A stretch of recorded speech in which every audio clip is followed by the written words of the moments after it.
नमस्कार। आज मैं आपको शरीर के अंदर कितने प्रकार की नाड़ियां हैं और नाड़ियों का क्या काम है, स्वर नाड़ी कैसे चलती है, इसके बारे में मैं आपको बताऊंगी। तो मैं एक डेमो बताती हूँ। देखिए, हमारे शरीर में यहाँ ये रीढ़ की हड्डी है। रीढ़ की हड्डी के सबसे नीचे भाग में एक में ईड़ा, बाएं तरफ ईड़ा नाड़ी चलती है और इसी के दाएं तरफ बिल्कुल रीढ़ की हड्डी के एकदम बिल्कुल लगे हुए इधर बाएं तरफ ईड़ा नाड़ी और दाहिने तरफ पिंगला नाड़ी रहती है और बीच में जो रहती है वो सुषुम्ना नाड़ी। वो यहाँ से आकर ये सुषुम्ना नाड़ी ये पिट्यूरी ग्रंथ में यहाँ आकर ये रुकती है। तो ये जो हमने ईड़ा नाड़ी जो बोलते हैं वह चंद्र नाड़ी कहलाता है और पिंगला नाड़ी जो बोलते हैं वह सूर्य नाड़ी कहलाता है। चंद्र नाड़ी का मतलब ये होता है कि शीतलता प्रदान करना। हम हमेशा यही ध्यान रखते हैं कि चंद्र नाड़ी चले तो हमारे शरीर के अंदर शीतलता आए, शांति आए, प्रसन्नता महसूस होती है। और सूर्य नाड़ी जब चलता है तो हमारे खाना को पचाने के लिए वह ज्यादातर मुख्य काम करता है और हमारे शरीर के अंदर गर्मी प्रदान करता है।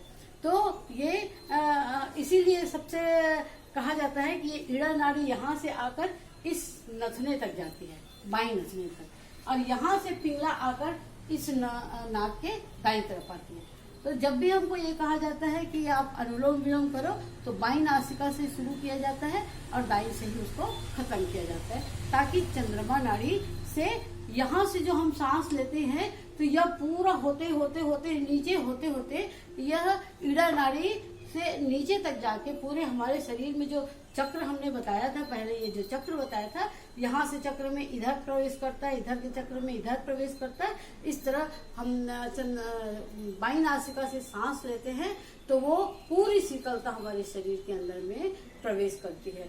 और ये यही हम जो बता रहे हैं यहीं पर होता है कुंडलिनी शक्ति, जिसके बारे में मैं आपको आगे और बताऊंगी। लंबा चौड़ा उसका वो है, पर यहीं पर जो कुंडलिनी शक्ति है वह यहाँ पर घेरा बना के बैठी रहती है ये, और यहाँ से ईड़ा और पिंगला की नाड़ी चलती है। वैसे हमारे शरीर में 72,000 नाड़ियां होती हैं, पूरे 72,000 नाड़ियां हमारे शरीर के अंदर में होती है, लेकिन जो मुख्य नाड़ी है वह ईड़ा, पिंगला और सुषुम्ना नाड़ी ही है। तो ईड़ा नाड़ी हमेशा क्या होती है, ठंडा होती है, और पिंगला नाड़ी क्या होती है, वह गर्म होती है। तो ईड़ा को कहा जाता है गंगा, और पिंगला नाड़ी को कहा जाता है यमुना। यानी यमुना का पानी गर्म होता है और ईड़ा का जो है वो गंगा का पानी ठंडा होता है। गंगा का पानी ठंडा इसलिए होता है कि क्योंकि वह हिमालय से सीधा आता है, वो बहुत ही ठंडा होता है, बहुत ही तेज रहता है। अब पिंगला नाड़ी जो यमुना नाड़ी जिसको हम बोलते हैं, इसी को बोलते हैं गंगा, यमुना और सरस्वती। तो जो यमुना नाड़ी है उसका पानी, यमुना नदी का पानी आपको हमेशा गर्म दिखेगा। वो क्यों गर्म दिखता है? क्योंकि वह पाताल से निकल कर आता है, पाताल से निकल आता है। आप यमुनोत्री गए होंगे तो आप देखे होंगे कि पर्वत, पूरे जिस पर्वत में बर्फ ढकी हुई है वहां से जो पानी प्रवाहित होता रहता है, निकलता रहता है, वह धुआं निकलते हुए गर्म पानी रहता है।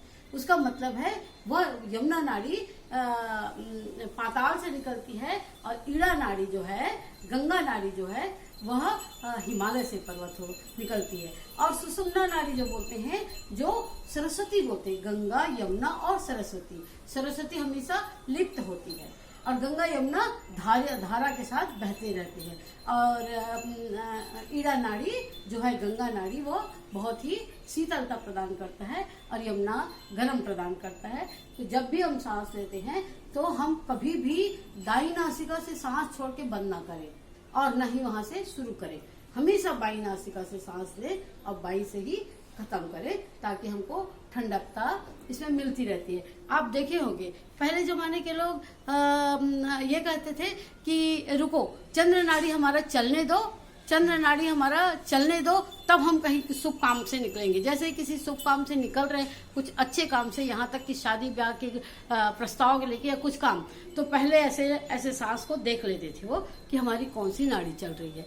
तो जो नाड़ी जो चलती रहती है, यदि चंद्रमा नाड़ी चल रही है तब तो वो घर से बाहर निकलते थे, यदि सूर्य नाड़ी चल रही है तो थोड़ी देर रुक जाते थे।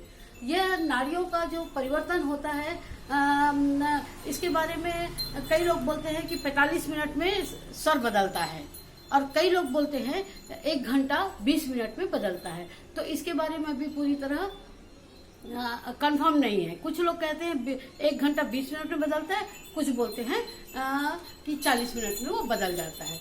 और ये ईड़ा और पिंगला ही नाड़ी चलती है, सुषुम्ना शांत बैठी रहती है।